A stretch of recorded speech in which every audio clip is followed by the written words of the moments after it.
légère, il est 8h43 et nous allons arriver à l'heure prévue en gare de Nancy, le terminus de notre train.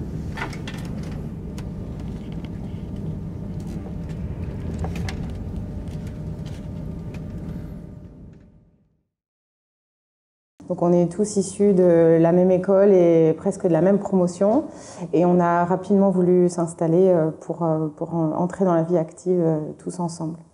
Donc on a cherché des bureaux et on a cherché une forme de solidarité professionnelle pour essayer de mutualiser les moyens et progressivement en s'installant on est allé vers des candidatures communes et c'est là que le nom de Studio Lada est arrivé.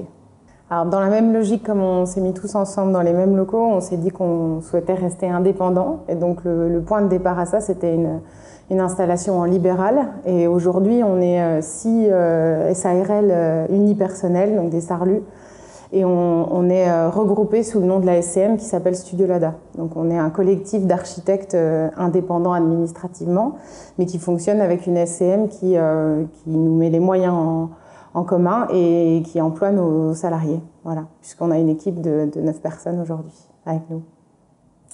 Et puis peut-être qu'au-delà de ce fonctionnement SCM, société unipersonnelle, il y a le collectif Studio Lada qui existe en ce lieu et qui est un lieu où vraiment il y a un partage culturel, un partage d'idées, un foisonnement, une émulation collective. Donc le collectif, il existe bel et bien. Et même si après il y a des activités individuelles et la SCM, il y a vraiment un partage des diverses compétences et un affichage des projets et une critique collective des projets et des influences collectives.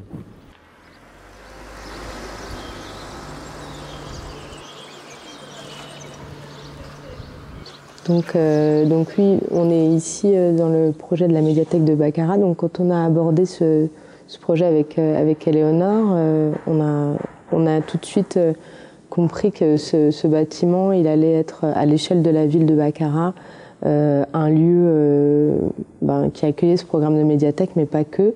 C'est aussi le lieu de rencontre, le lieu où voilà, peut-être on se retrouve pour la réunion de l'association, mais aussi on vient faire un cours de multimédia, etc. Donc on a eu vraiment à cœur de développer un projet qui soit accueillant, ouvert et chaleureux. Le matériau aussi, ce bois qui est utilisé pour la structure, qui est très présent dans l'architecture, il amène aussi cette ambiance chaleureuse et accueillante. Et c'est aussi, dans cette structure, on a souhaité apporter la notion de réversibilité, parce que pour un petit équipement comme celui-là, dans une ville comme Baccarat, on imagine que ce bâtiment il va avoir plusieurs vies, et on lui souhaite. Et cette grande halle des savoirs, pour nous, il est important qu'elle puisse garantir une sorte de flexibilité et réversibilité future. Donc c'est pour ça qu'on a une trame très régulière, une forme dans laquelle des usages peuvent se développer et pas une forme qui est adaptée à chacun des usages du programme.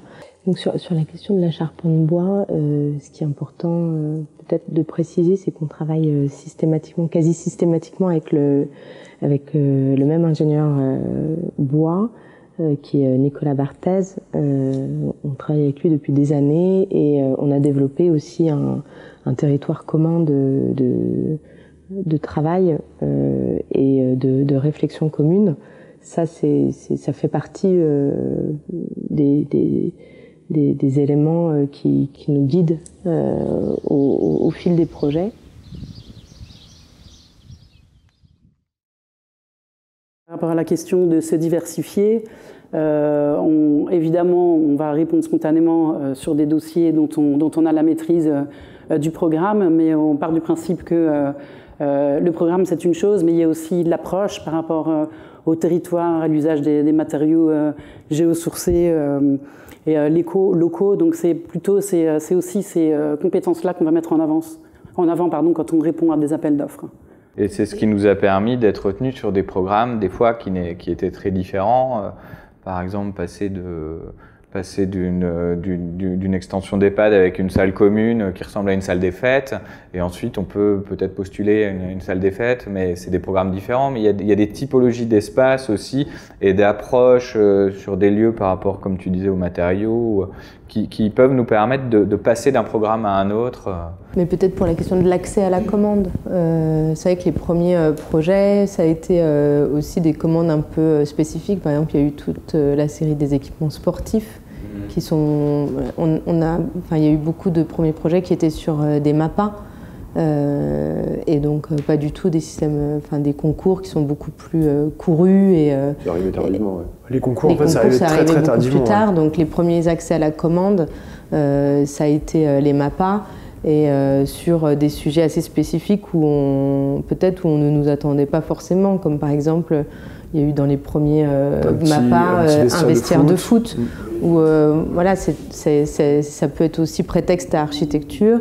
Et où ça a fait aussi des petits, et après ça a été plutôt une tribune, etc.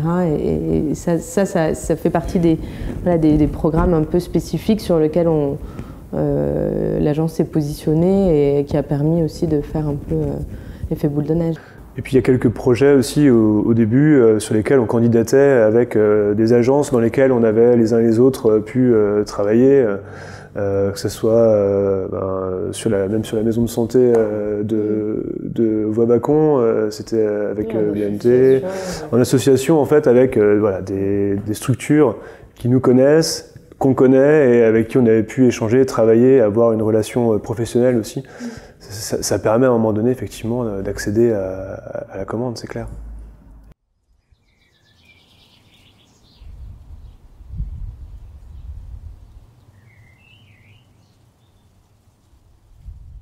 Pour ce projet de construction des bureaux pour le siège de la communauté de communes de Moselle et Madon, on a proposé un bâtiment réalisé totalement en ossature bois et en bardage bois, avec à l'intérieur une partie du cloisonnement en briques de terre. Donc ça, c'est un moule alors on avait des moules de 2 ou de 3 modules qui nous permettaient en fait donc on pose ça au sol, on remplit du mélange donc de paille de terre, argile et eau. Donc il y a toute une technique qui était enseignée par l'encadrant qui était sur place en fait tout le temps. Donc une technique de compression, il fallait veiller à ce que l'ensemble soit suffisamment à la fois compressé mais pas trop pour que la brique ne soit pas trop dense, et puis voilà, toute une technique aussi pour dégager le moule, etc.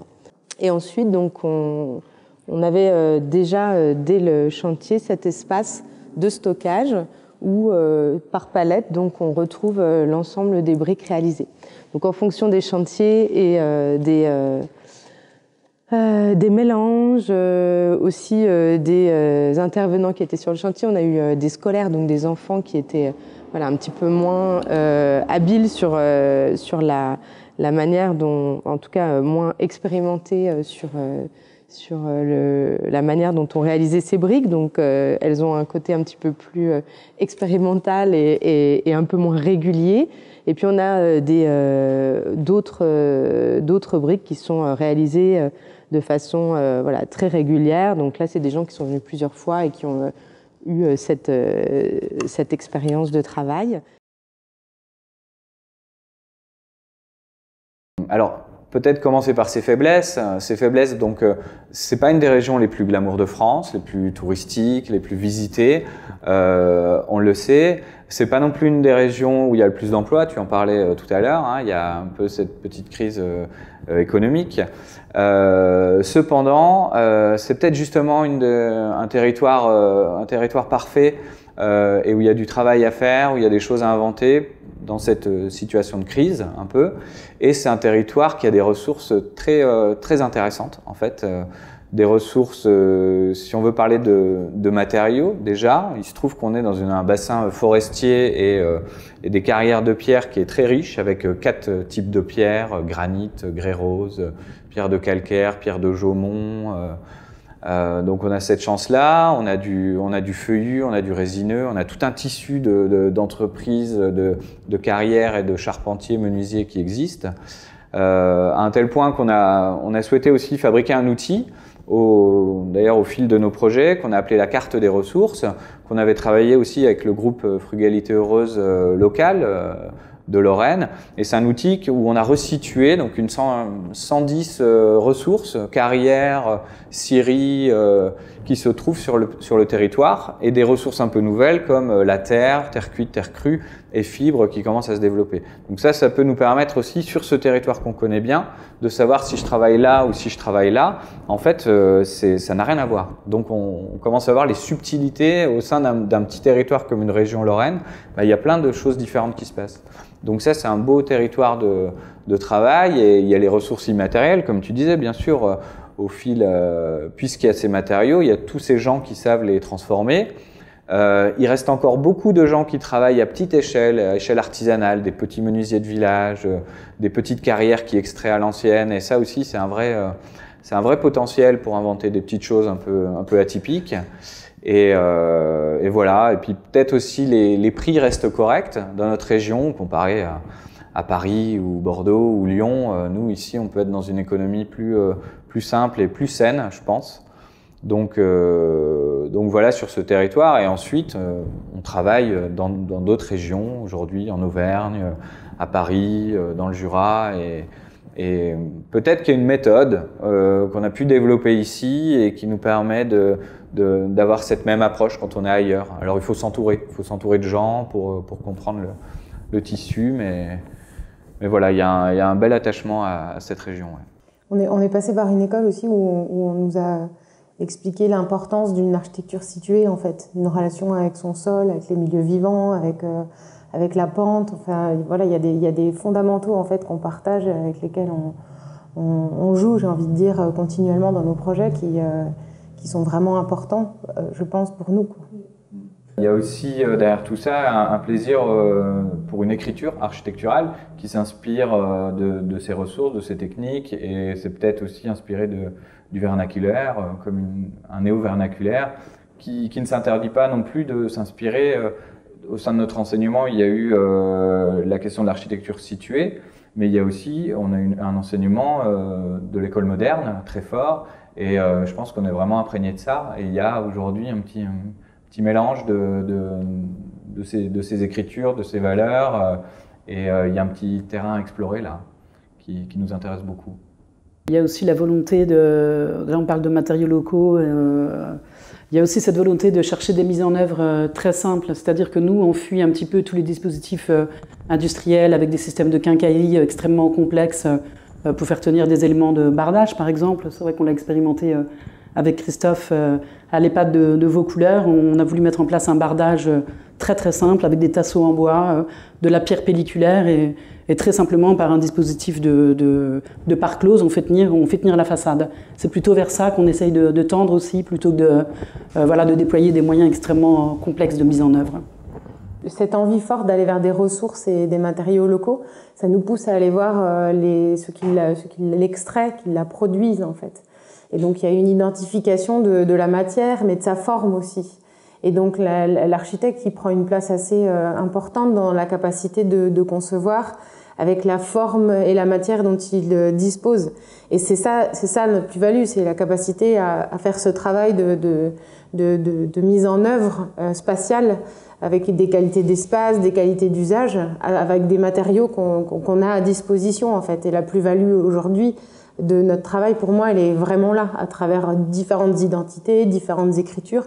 Et je pense que c'est là où on retrouve, où on croise nos valeurs en fait, le plus fortement.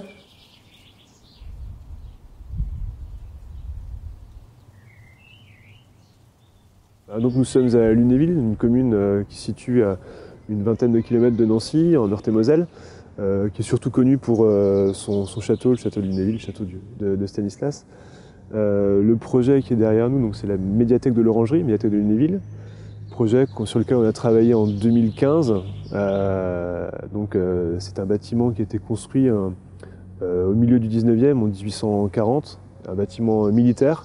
Donc c'était il a été construit dans un premier temps pour accueillir la garnison de cavalerie, donc c'était un manège à chevaux.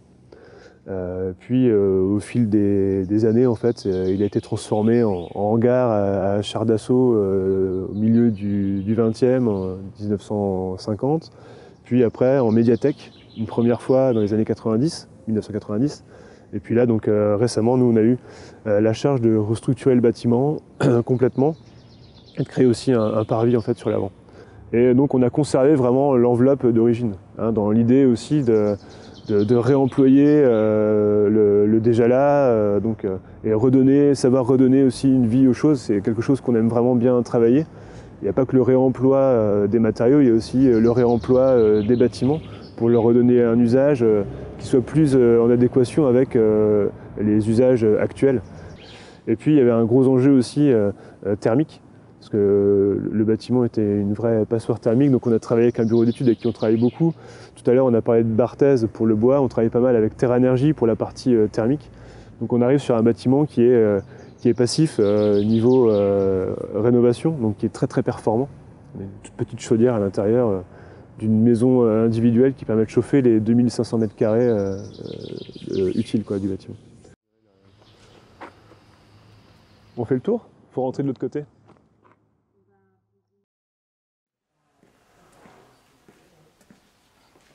Au niveau de la restructuration, il a fallu faire avec plusieurs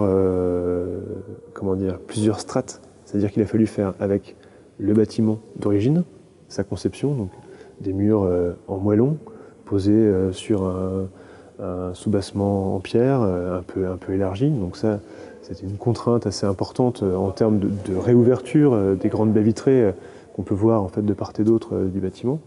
Et puis il a fallu faire aussi avec la deuxième strate qui a été rajoutée dans les années 90, la structure béton qu'on voit ici, qui prenait vraiment quasiment toute la surface du bâtiment. Donc il a fallu faire avec ces deux époques constructives différentes. Et nous, en fait, le projet essaye de tirer parti au mieux de ce qu'on avait déjà sous la main pour faire, quoi.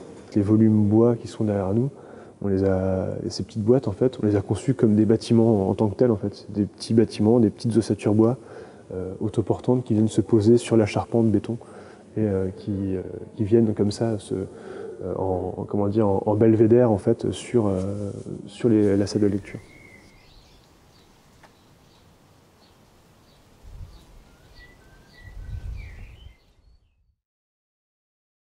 Il faut avoir en tête qu'il y a plusieurs familles de maîtres d'ouvrage, de contextes de projet, et que tous les contextes de projet ne sont pas forcément hyper propices à l'utilisation de ces matériaux locaux qui, au-delà de toutes les vertus qu'ils représentent, génèrent en général des surcoûts.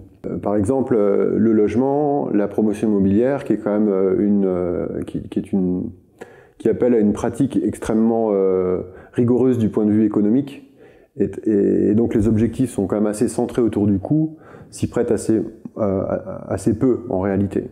En tout cas dans un territoire comme le nôtre. On l'a déjà vérifié plusieurs fois, c'est extrêmement compliqué d'aborder ces questions avec des promoteurs parce qu'on ne parle pas tout à fait le même langage. Bon, les choses évoluent un petit peu, mais quand même lentement, grâce à la norme. La norme nous y amène, mais lentement. Le public, c'est différent. C'est aussi pour ça qu'on a un plaisir, nous, à travailler en commande publique, c'est qu'on n'a pas du tout affaire au même type de maître d'ouvrage. Un élu, puisqu'en général, ce sont les élus qui pilotent les projets publics, sont certes concernés par des problématiques de coût. On n'a jamais rencontré d'élus qui ne se préoccupaient pas de ces questions, mais au-delà de ça, ils s'intéressent à toutes les questions plus générales, sociétales, économiques, de travailler avec les entreprises du tissu alentour, de finalement améliorer le bien commun d'une certaine manière. Eh bien ça, ce sont des contextes qui sont beaucoup plus propices à parler de ce genre de choses, à aborder le projet sous la forme d'un récit.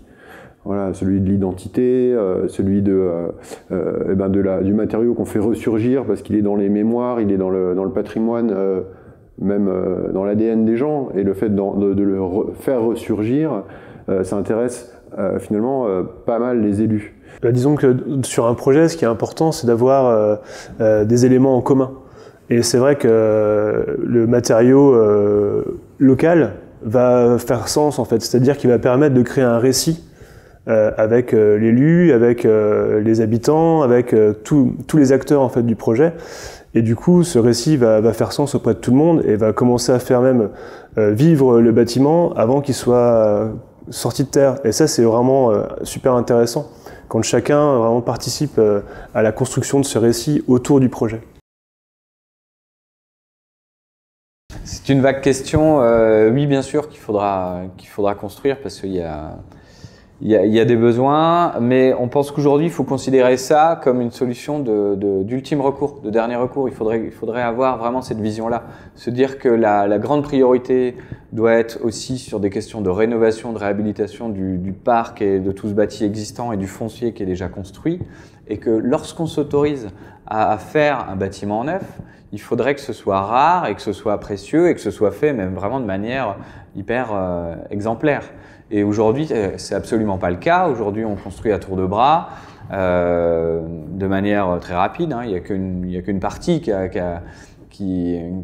sur laquelle les architectes s'investissent et il y a toute une partie qui nous échappe. Donc voilà, il faut faire très attention à ça. Le zéro artificialisation, on en entend parler depuis un moment, mais on a vraiment du mal à le voir arriver, se mettre en place. On voit encore des publicités dans les banlieues, là, dans les périphéries de nos villes, avec de grandes parcelles qui vont se refaire appropriées pour des zones commerciales. Donc il y a quelque chose, il y a un paradoxe.